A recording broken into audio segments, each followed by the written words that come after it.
Hello there, friends in Christ. Father Tyler here, back at you with another video. A while ago, you guys might remember, I made some videos about what priests wear. And so this is going to follow in that theme. Today's video, I want to specifically talk about and show you what priests wear for Mass. Now, I briefly mentioned it in the very first video, but I didn't have all the articles with me to show you kind of in person. And so today I have them all. I'm going to put them on for you in the correct order. And as a bonus, I'm going to tell you about the vesting prayers, because traditionally there are specific prayers for each article or each garment the priest puts on. Now, at one point in time in history, these prayers were obligatory. And this was really the case when Mass was celebrated in Latin, in the extraordinary form. The priest had to say these prayers as he put on each piece or vestment. Now the prayers are optional, but I think it's a really good thing for priests to be as prayerful as possible in their preparation. So praying these vesting prayers, I think, is a good thing. And so I'm going to go through these prayers as you see me put on each article or each garment. Now, before a priest even gets to putting on the vestments, he actually washes his hands, cleanses his hands, and says a prayer of purification. This is the prayer that he says as he washes his hands. This is not obligatory, but it's optional, and I highly encourage it for priests.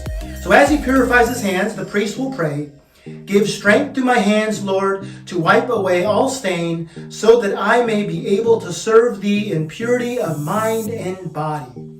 Beautiful prayer. Speaking of the unworthiness of the priest to celebrate the sacrifice of the Mass, that he himself is a sinner, and so he's purifying his mind and body to make himself at least as worthy as possible to celebrate the great mystery of the Eucharist.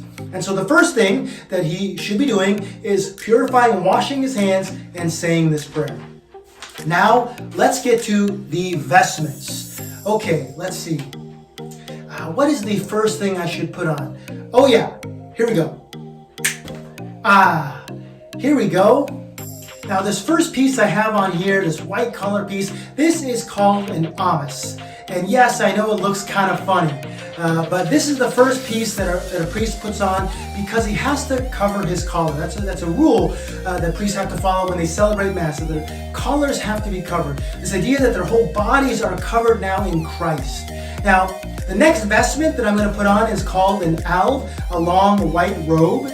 And some albs are designed and made that go all the way to the collar. They cover the collar already, so you don't need the secondary piece.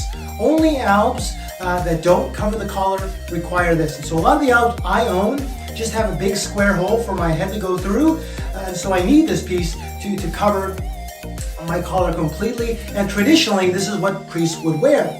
And so as the priest puts on the AMICE, he prays this prayer. "Lord, set the helmet of salvation on my head to fend off all the assaults of the devil." And there's this relationship between the AMICE and kind of this image of a helmet, because traditional AMICEs are not like this with Velcro and just nicely securely fitting around the neck. Traditional AMICEs are just a white square piece of cloth that you would put around your neck, laying on your back, and then you would tuck around your collar to hide it. And the square piece, when you kind of first put it over, it looks like you're putting on a hood or a helmet. Now this is a modern AMICE that's designed to very securely and nicely just lay evenly and fit around the collar. So the first piece, AMICE. What comes next? As I already mentioned, it's the long white robe called the alb. So let's get the alb out.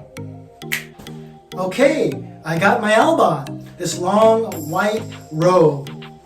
And there are many different styles and different models of an alb, but this is one of my favorite albs. Has some nice lace banding around the sleeves and around the bottom.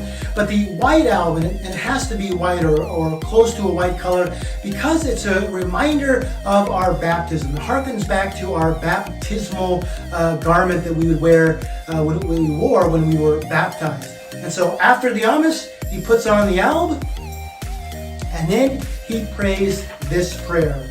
The priest will pray, "Purify me, Lord, and cleanse my heart, so that washed in the blood of the Lamb, I may enjoy eternal bliss."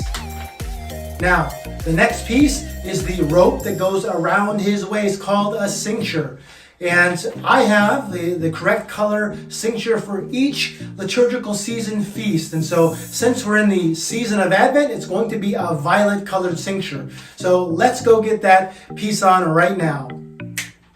Okay, I have the cincture on, the little rope that goes around my waist, and it's a symbol of the cord of purity.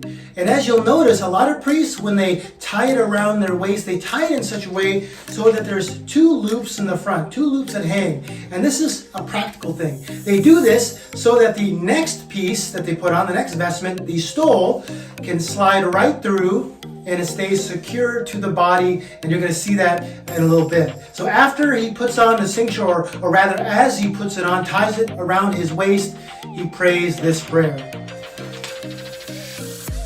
Lord, gird me with the cincture of purity and extinguish my fleshly desires, that the virtue of continence and chastity may abide within me.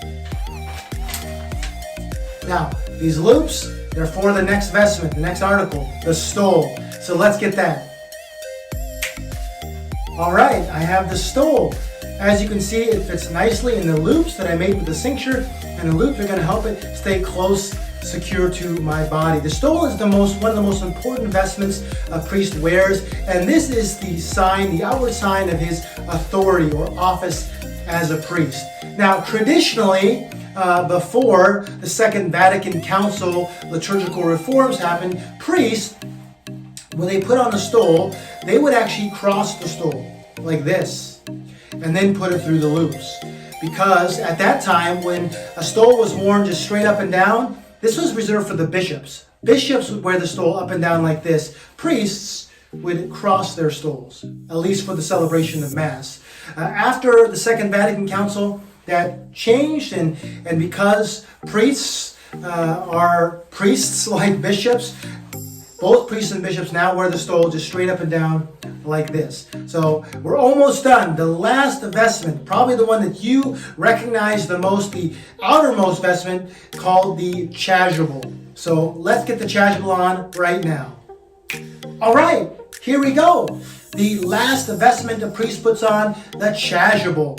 And this is the one that you guys see because it's the most outward visible vestment.